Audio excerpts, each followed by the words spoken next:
Good morning friends, welcome to my channel खुरन रोचक कहानियाँ में। साथियों, आज और एक नई कहानी आप लोगों के सामने प्रस्तुत करने जा रहा हूँ, जो हार्ट टचिंग कहानी है, दिल को छू जाने वाली कहानी है। चलिए शुरू करते हैं। इस कहानी को सुनने के बाद अगर किसी की आंखों में आंसू ना आए तो वह इंसान शायद पत्थर दिल होगा। एक प्राथमिक स्कूल में अंजलि नाम के एक टीचर थी। वह कक्षा 5 की क्लास टीचर थी। उसकी एक आदत थी कि वह कक्षा में आते ही हमेशा लव यू ऑल बोला करती थी, मगर वह जानती थी कि वह सच नहीं बोल रही है। वह क्लास के सभी बच्चों से एक जैसा प्यार नहीं कर सकती थी। कसम, एक ऐसा बच्चा था जो उनको फटी आंख भी नहीं भाता था। उसका नाम था राजू। राजू हमेशा स्कूल को मेला कुचला होकर आया करता था। उसके बाद खराब हो खराब होते जूतों के बंद खुले शर्ट में मील के निशान और पढ़ाई के दौरान भी उसका ध्यान कहीं और होता था।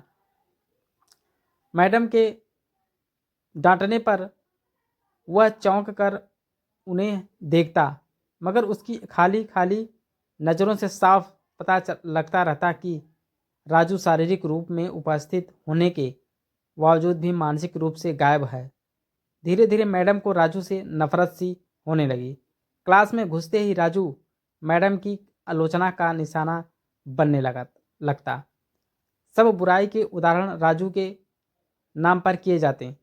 बच्चे उस पर खिलाकर हंसते और मैडम उसको अपमानित करके संतोष प्राप्त करती। राजू ने हालांकि किसी बात का भी कभी कोई जवाब नहीं दिया था। मैडम को वह एक बेजान पत्थर की तरह लगता, जिसके अंदर आत्मा नाम की कोई चीज नहीं थी। हर डांट और सजा के बावजूद वह बस अपनी भावनाओं से खाली नज़रों से उन्हें देखा करता और सर झुका लेता।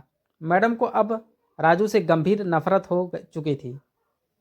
पहले सेमेस्टर समाप्त हुआ और प्रोग्रेस रिपोर्ट बनाने का समय आया। मैडम ने राजू की प्रगति रिपोर्ट में यह सब बुरी बातें लिख डाली। प्रगति रिपोर्ट माता पिता को दिखाने से पहले हेड मास्टर के पास जाया करती थी। राजू की प्रोग्रेस रिपोर्ट देखें तो मैडम को बुला लिया और कहा, मैडम, प्रगति रिपोर्ट में कुछ तो राजू की प्रोग्रेस भी लिखनी चाहिए थी। इससे राजू के पिता बिल्कुल निराश हो जाएंगे। मैडम ने कहा, मैं माफ़ी मांगती हूँ, लेकिन राजू एक बिल्कुल ही असिस्टेंट निकम्मा बच्चा है। मुझे नहीं लगता कि मैं उसकी प्रोग्रेस के बारे में कुछ लिख सकती हूँ। मैडम नफरत वाले लहजे में बोलकर वहाँ से उठकर चली गईं और फिर स्कूल की छुट्टी हो गई। अगले दिन हेडमास्टर ने एक विचार किया और उन्होंने चपरासी के हाथ उस मैडम की डेस्क पर राजू की पिछले वर्षों की प्रोग्रेस रिपोर्ट रखवा दी। अगले दिन मैडम ने क्लास में प्रवेश किया तो वह रिपोर्ट पर नज़र पड़ी। उसको पलटा कर देखा तो पता चला कि राजू की प्रोग्रेस रिपोर्ट है। मैडम ने सोचा कि पिछली कक्षा में भी राजू ने ज़रूर यही गुल खिलाए होंगे और फिर उन्होंने क्लास 3 की रिपोर्ट खोली। रिपोर्ट कर कर उनके आश्चर्य की कोई सीमा नहीं रही जब उन्होंने देखा कि उसकी रिपोर्ट उसके तारीफों से भरी पड़ी है। उसमें लिखा था कि राजू जैसा बुद्धिमान बच्चा आज तक मैं नहीं देखा और वह बहुत संवेदनशील सेंसिटिव बच्चा है। वह अपने टीचरों और दोस्तों से बहुत लगाव रखता है। आखिर सेमेस्टर में भी उसने बहुत अच्छा पोजीशन हासिल किया है। बाद में मैडम ने क्लास 4 की रिपोर्ट खोली और इसमें लिखा था, राजू अपनी माँ की बीमारी से बहुत तनाव में है। उसका ध्यान पढ़ाई से हट रहा है। राजू की माँ को आखिरी स्टेज का कैंसर हुआ है और घर पर उसका कोई ध्यान रखने वाला नहीं है, जिसका गहरा इफेक्ट उसकी पढ़ाई पर पड़ा है। नीचे हेडमास्टर ने लिखा है कि राजू की माँ मर चुकी है और इसके साथ ही राजू की ज़िंदगी की रौनक और चमक भी उसे बचाना होगा। इससे पहले कि बहुत देर हो जाए, यह पढ़कर मैडम के दिमाग पर भयंकर बोझ हावी हो गया। कांपते हाथों से उन्होंने प्रोग्रेस रिपोर्ट बंद की। मैडम की आंखों से आंसू एक के बाद एक गिरने लगे। मैडम ने साड़ी से अपनी आंसू पोंछे। अगले दिन जब मैडम क्लासरूम में दाखिल हुई तो उन्होंने अपने आदत के अनुसार अपना ही वही लफ्ज़ दोहराया कि आई लव यू ऑल। मगर वह जानती थी कि वह आज भी झूठ बोल रही हैं, क्योंकि इसी क्लास में बैठे एक उलझे हुए बालों वाला बच्चा राजू के लिए जो प्यार है आज वह दिल में महसूस कर रही थी। वह उस क्लास में बैठे किसी भी बच्चे से ज़्यादा पढ़ाई के दौरान उन्होंने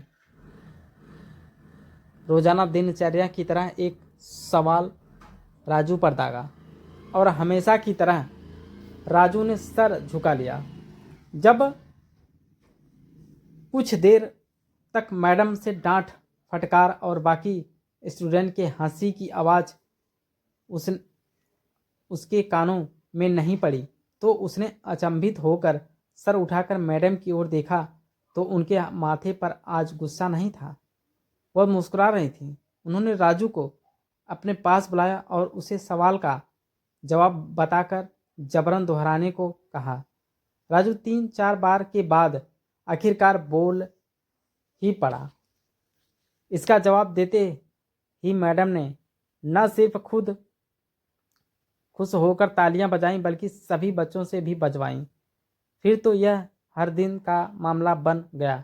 मैडम हर सवाल का जवाब खुद बताती, फिर उसकी खूब तारीफ भी करती। अब राजू की तरफ अच्छी उदाहरण का इशारा किया जाने लगा। धीरे धीरे पुराना राजू सन्नाटे का कब्र फाड़कर बाहर आ गया। अब मैडम को सवाल के साथ जवाब बताने की जरूरत नहीं पड़ती। वो रोज सही उत्तर देकर सबको प्रभावित करती। सबको प्रभावित करता और नए नए सवाल पूछकर सबको हैरान भी करता। और उसके बाल अब कुछ हद तक सुधार रहे होते हैं, कपड़े भी काफ़ी हद तक साफ होते हैं। अब वह शायद खुद धोने लगा था।